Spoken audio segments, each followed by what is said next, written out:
Without exaggeration, the Insta360 GO 3S is the type of camera that I've wanted for over 10 years. I was a very early viewer of Techmon, and some of his earliest videos were about spy cameras. These little cameras that look like a car key fob and allowed you to get footage discreetly. Then in 2015, Matt reviewed the Polaroid Cube, a camera that in many ways is like the great-grandfather of the GO line. An ultra-miniature camera with a wide field of view for action shots, a wide range of accessories and a magnet to stick it anywhere that is magnetic. As cool as it was, 15-year-old me did not have money for such a camera. But I do now. The Insta360 GO 3S comes as 2 modules. This little pill is pretty much entirely the whole camera and can be used completely standalone, as it features a button to turn it on and start recording. When connected to the screen module, however, we get a longer record time, both due to there being a battery in the second module and because it acts as a heatsink. The stupidly clever thing, however, is that the screen module doesn't become a paperweight once the camera is removed from it.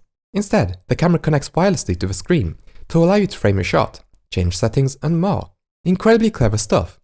Though if you don't want to get the screen out of your backpack, you can also use the app to see a live view. Right, so what's the big deal with a small camera? Well, let me tell you about some of the fun ways that you can capture footage with the Insta360 GO. If you ever recorded or taken a picture of anyone, you know that as soon as your phone or camera is in their face, they'll either pause or get annoyed. Learn all about this at uni. £27,000 well spent. With how small the GO is, you can get candid videos of friends and family that are truly a snippet of that moment without feeling artificial. No posing or acting. Obviously use this knowledge with people that you are close to with, otherwise you'd be a massive pervert. I'm not a massive videographer, to be honest, so when I'm on a day out or on holiday, I never really know what kind of video to shoot. But one type of video I really enjoy are the sort of slice of life videos that aren't about excessive cinematography, but instead are about being in that moment. And I've never really been able to do it well, because they're a chore to shoot. You have to constantly get your phone out, record some video, put it away, rinse and repeat. You're focusing less on your trip and more on remembering to get some footage. This is why whenever I do these kinds of videos, see the Color Mission or the Pro 400H videos, I never get enough footage to even make a short video out of them. Well, this is where some of the accessories of the GO 3S come into play. In the box, you get a magnetic pendant that you stick under your shirt to be able to record chest height POV style videos. This is great for me, not only for the reasons mentioned previously, but also whenever I want to demonstrate a phone or a camera outdoors, means I can do so while freeing both hands. And because of the incredible stabilization of the 3S, means that the footage isn't jumpy and hard to watch. If you want a POV shot that is higher up, however, in the box we also get a clip that you can stick onto a cap, and this clip gives you some tilt adjustment too. Both these accessories I have and will make heavy use of in future videos of mine. There is no pussyfooting about it. The 3S has an incredibly short battery life at around half an hour of recording, which is very limiting, not unless you want to keep taking it off your chest and putting it back into the screen module to recharge. Thankfully, Insta360 has included a mode that allows for the camera to turn on at random intervals, record for a short duration, then go back to sleep. This is great for the little day in life videos once again, as you don't have to think about getting your phone out, as the camera will just randomly shoot for you. And this bit of randomness is cool too, because you won't know when it's recording or what you've recorded until you get a notification on your phone. Well, when the notifications work, more on that later. As well as the accessories I mentioned, there is one more in the box, which is a tripod plate on a ball head to be able to mount the camera onto a tripod or other accessories. This does require the camera to be in the screen module, however, due to the way it attaches. There are ND filters for the camera, and you get a Pro mode where you can choose shutter speed and ISO. This is great, as understandably, the footage looks a little choppy at 25 fps without a shutter speed of 50th of a second. However, not only are these filters that expensive, but also for a camera that can be used without a screen, I don't think setting an exposure is the best way to go when outdoor lighting constantly changes. But still, it's nice that the option is there. Another useful accessory is a battery attachment to the camera module. This not only allows you to use mounts that require the magnetic mounts, like a tripod plate, but also allows you to double the battery life of the camera module. At £40, that isn't an extortionate price, so that's nice. That's just some of the accessories that appeal to me, but Insta360 has a ton of accessories for this camera, including selfie sticks with tripod legs, all sorts of mounts, GPSs, microphones, skins, wing filters and more. The pocket flexi mount is cool, but I found a cheaper solution that also utilizes the magnet. My MagSafe phone tripod works perfectly with the 3S. The GO 3S has some neat software features. You can start recording via a hand gesture or via your voice. You can change the audio pickup. By default it is on wind reduction, which does muffle the sound quite a bit. You can shoot OpenGate at 4x3, which is meant to be used to let you crop your footage to be vertical or square without zooming into your content. But the default ratio could also be used for a creative effect.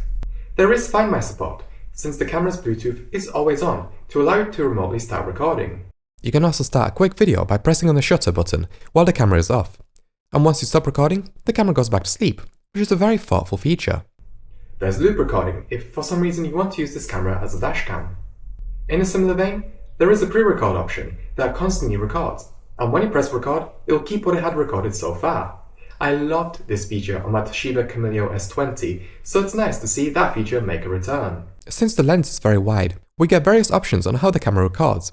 Do you want everything in the frame with no lens distortion, minor lens distortion, or just go ham? You get the choice, and this choice can be changed for each shooting mode. You also have a horizon lock, so to an extent you don't have to worry about if your camera is mounted dead straight.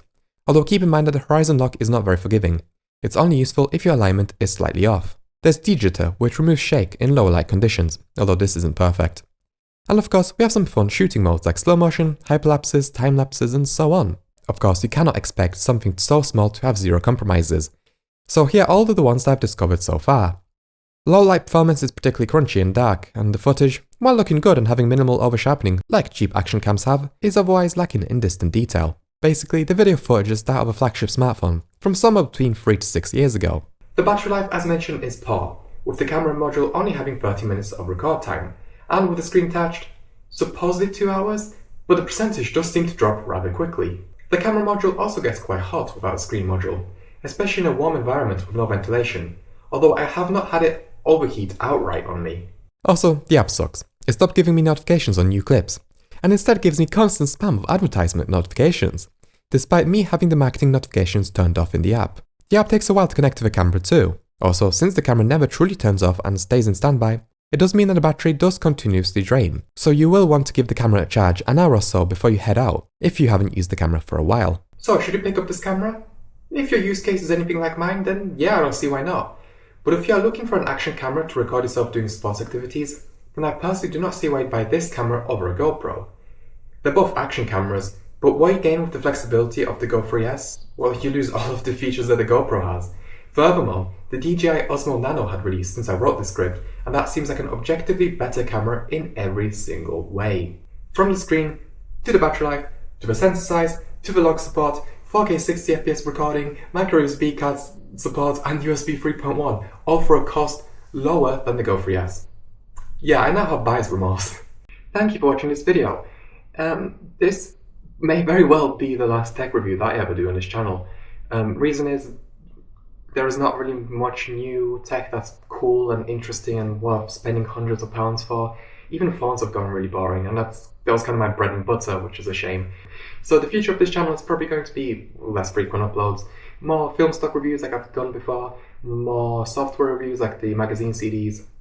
I get no views on that, but I enjoy making those kinds of videos, and the operating system distro videos, which a lot of you guys seem to enjoy. Thank you for watching. Please stay subscribed if you find that the sort of content I want to make interesting, and I hope to see you for the next video, whatever that may be.